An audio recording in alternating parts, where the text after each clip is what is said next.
Even our anxiety epidemic has been that we're all doing too much, too many activities, there's too much pressure. And I think that's why the anxiety is lifted for folks who feel that kind of, I need to do so much, I need to please other people. There's a perfectionism that I think has taken root really with our whole country in America. As a counselor, as somebody who walks through a lot of life with parents, with teens, with children, you're probably seeing a couple different responses to this psychologically in their mental health. Talk a little bit about what you're seeing from people, kind of the positives you're seeing and maybe some of the difficult things this traumatic experience is creating. Well, I think the things we would all know about, the grief has been just terrible as families have walked through this, the sadness, I think the loneliness, the depression, which we can talk a lot about that, the fear and anxiety. And it's fascinating to watch this happen and watch it in the lives of kids and families. And obviously, just as a practicing counselor, I've moved from being in an office, which I love, getting to sit with folks and even engage just in person, to being on Zoom. And as we were moving towards these distancing situations and safer at home and all of that, we were already talking about anxiety, what you mentioned being a childhood epidemic in America, and an epidemic, I would say, with parents because their kids were anxious, and all of us really in our culture. And it was fascinating to watch because as we started talking about COVID-19, the rates of anxiety among kids really skyrocketed. And I think some of that honestly was being at school and they were getting a lot of misinformation, what they were hearing from other kids. And then we moved to home, we moved to Zoom counseling, and these kids who had been experiencing really debilitating anxiety all of a sudden would pop onto the screen with their stuffed animal, or teenagers with their AirPods in, and they would say, I'm really doing okay. I don't feel anxious anymore. I'm loving getting to bake with my mom, and my dad and I are going on walks. We've never had this much time together. I'm having all this space. We're playing games as a family.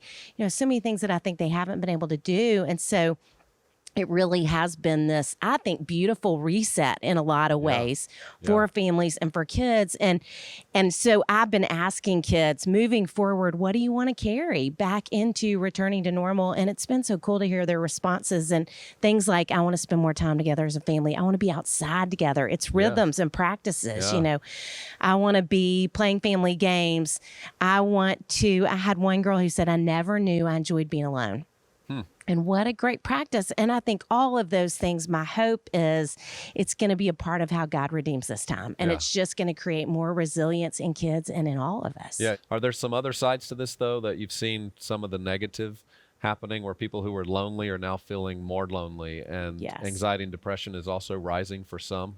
Yes. And of course, anybody, I talk about with kids that anxiety is a lot like the one loop roller coaster at the fair, and we have these intrusive thoughts and we just get stuck. And so a lot of folks have intrusive thoughts about illness and dying. And so obviously, if that's what you're having intrusive thoughts about, it's worse right now because it's all we're talking about are the rates of those things. And so I think that's been significantly more. And then the loneliness I feel concerned about. And as the weeks have marched on, kids aren't as anxious. Parents are maybe more anxious. Kids aren't. But what I am hearing is they will pop on the screen and say, I miss my friends so badly. I had one girl say, I miss hugs. And I think that's a part of it. And as a therapist, when I have historically in almost 30 years of counseling, when I'm the most worried about people with depression, it's when they're isolated. And here now we're in this world of isolation. And that's when we start to talk about suicidal thoughts and ideation. I read about one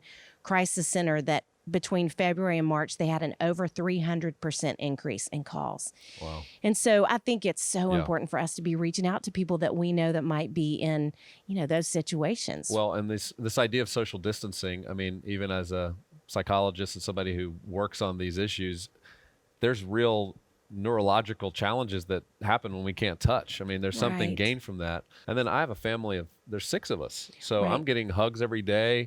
There's physical contact. There's a group of people that we haven't had to social distance from one another, but that's not the same for everybody. And I'm just wondering from your perspective, what is this social distancing doing to our mentality about human contact, about people? Is it changing us? Yes, I would say to anybody who's living alone, get a dog. I mean, I think we all need, because touch deprivation is a really significant thing. And the research says that touch does all these amazing things for us. Like it builds resilience in us. It boosts our immune system. It creates more confidence in it. It stabilizes our mood. It reduces aggression and stress. I mean, really important things. And so I do think it's probably shifting that. It's creating more loneliness. It's creating more depression, like we've been talking about. And I think it's getting us out of practice. And we have muscles, just like we have muscles physically, we have emotional and social muscles. And so I keep saying to parents, if you have a child who's been dealing with anxiety, they need to be doing one brave thing a day. We all need to be flexing those muscles as we move back towards other people. Yeah, I'm wondering if it's going to mean to be brave now is going to mean giving somebody a hug, right? Yes. Like when we come out of this, is it ever going to feel safe? Are we always going to have this in the back of our mind? Well, what if that person's a asymptomatic carrier of a virus? So we start to build these walls, which I don't see a lot of good in that. I mean, I understand it from a medical perspective, but if we're talking mental health, we're going to have to be brave again. Yes, right? We're going to have to move back towards other people because we all are stronger in community. Yeah. And that's what we're missing. Well, I know one of the challenges for a lot of children, because I know you spend a lot of time with children right now, is, the anxiety of going back into school, getting back together with friends. Some of them, I've heard this experience that you shared where, man, I've enjoyed being home. I've enjoyed this reset.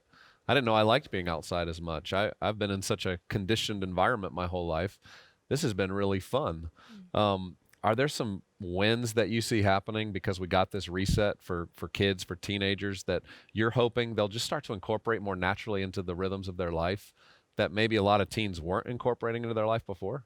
Definitely. And I think part of it, I think even our anxiety epidemic has been that we're all doing too much, too many activities, there's too much pressure. And I think that's why the anxiety is lifted for folks who feel that kind of, I need to do so much, I need to please other people. There's a perfectionism that I think has taken root really with our whole country in America. And so I had one girl say to me, I'm not going to do as much. When I start back, I'm going to pick at least 2 activities I can stop doing. And I think for all of us, that's one of my biggest hopes, is that we just slow down and enjoy each other and connect face to face and move back to bravery in those ways and in community.